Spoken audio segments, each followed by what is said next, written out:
সাম্প্রদায়িক সম্প্রীতির অনন্য নজির রাখলেন মুর্শিদাবাদের ফারাক্কার তৃণমূল বিধায়ক মনিরুল ইসলাম। তিনি ইসলাম ধর্মাবলম্বী হয়েও শ্রাবণ মাসে শিবের মাথায় জল ঢালতে যাওয়া ক্লান্ত তীর্থযাত্রীদের জন্য পথের ধারে ক্যাম্প করে খাবার এবং জলের ব্যবস্থা করেছেন। শিবের মাথায় জল ঢালতে যাওয়া পুণ্যার্থীদের নিজের হাতে তুলে দিচ্ছেন শরবতের গ্লাস, জলের বোতল, খিচুড়ি। সাম্প্রদায়িক সম্প্রীতির এই চিত্রই মুর্শিদাবাদের ঐতিহ্য বলে বিধায়ক জানিয়েছেন। প্রতি বছর বাংলায় শ্রাবণ মাসে হাজার হাজার পুণ্যার্থী মুর্শিদাবাদের ফারাক্কা থেকে ঝাড়খণ্ডের শিবগাদি এলাকায় পাহাড়ের মাথায় অবস্থিত একটি মন্দিরে শিবের মাথায় জল ঢালতে যান। মুর্শিদাবাদ ছাড়াও পার্শ্ববর্তী একাধিক জেলা থেকে প্রচুর পুণ্যার্থী ফারাক্কার গান্ধীঘাটে গঙ্গা নদী থেকে জল ভরে কেদারনাথ ব্রিজ পার করে পায়ে হেঁটে ঝাড়খণ্ডে যান। সেখানে বারহারাতে রাত কাটিয়ে আবার পায়ে হেঁটে শিবগাদিতে মন্দিরে গিয়ে মহাদেবের মাথায় জল ঢালেন। মনিরুল ইসলাম বলেন, মুর্শিদাবাদ থেকে ঝাড়খণ্ডে যেখানে পুণ্যার্থীরা জল ঢালতে যান তার দূরত্ব প্রায় 70 কিলোমিটার। এই দীর্ঘ পথ পার হতে তাদের প্রচুর সময় লাগে। তাই এবছর আমি বেনিয়াগ্রাম অঞ্চলের চণ্ডীপুরে পথের ধারে তীর্থযাত্রীদের জন্য পানীয় জল, শরবত এবং খিচুড়ি পরিবেশন করার একটি ক্যাম্প করেছি। শিবের মাথায় জল ঢালতে যাওয়ার সময় যে সমস্ত পুণ্যার্থীরা ক্লান্ত হয়ে পড়ছেন তারা ক্যাম্পে এসে কিছুক্ষণ বিশ্রাম নিয়ে জল, শরবত, খিচুড়ি খেয়ে ফের আবার পায়ে হেঁটে ঝাড়খণ্ডের উদ্দেশ্যে রওনা দিচ্ছেন। তৃণমূল বিধায়ক বলেন, আমি নিজে ইসলাম ধর্মে বিশ্বাস করি, কিন্তু ভারতের সংবিধান প্রত্যেক ব্যক্তিকে নিজস্ব ধর্মাচরণ করার স্বাধীনতা দিয়েছে। আমাদের মুখ্যমন্ত্রী মমতা ব্যানার্জিও বারবার বলেছেন, ধর্ম যার যার, উৎসব সবার। তিনি আরও বলেন, তাই শ্রাবণ মাসে যে সমস্ত হিন্দু পুণ্যার্থীরা শিবের মাথায় জল ঢালতে যাচ্ছেন তাদের সাহায্য করতে পেরে আমি নিজে গর্বিত বোধ করছি। মুর্শিদাবাদ জেলার ঐতিহ্য সাম্প্রদায়িক সম্প্রীতি। এই জেলায় হিন্দু মুসলিম উভয় সম্প্রদায়ের মানুষেরা একে অন্যের উৎসবে স্বতঃস্ফূর্তভাবে অংশগ্রহণ করেন।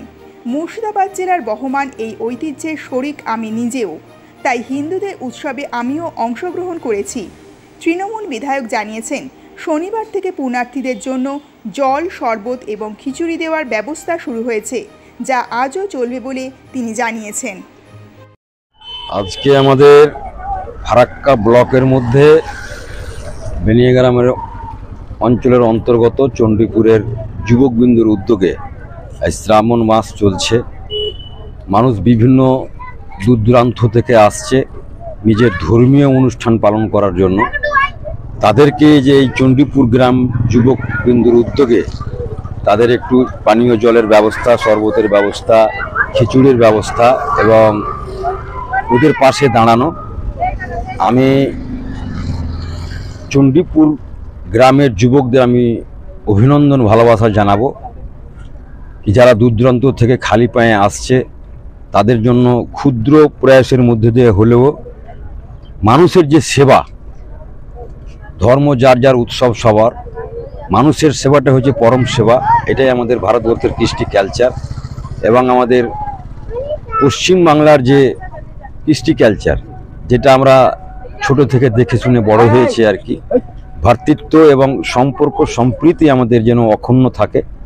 সব সম্প্রদায়ের মানুষ আমরা সকলে মিলে এখানে যারাই তীর্থযাত্রায় যাচ্ছেন আর কি, তাদের মনোকামনা যেন পূরণ হয়। যে আশা আকাঙ্ক্ষা নিয়ে যাচ্ছে সেই আশা আকাঙ্ক্ষা যেন পূরণ হয় এবং সর্বোপরি ওদের সুস্থতা এবং যেভাবে যাচ্ছে তার পরিবারের সফলতা এবং ওনারাও যেন সুস্বাস্থ্যভাবে, শারীরিকভাবে সক্ষমতার সাথে যেন যেভাবে যাচ্ছে ওরা যেন শুভ কাম করে ফিরে আসতে পারে, সেই দোয়া এবং কামনা করব।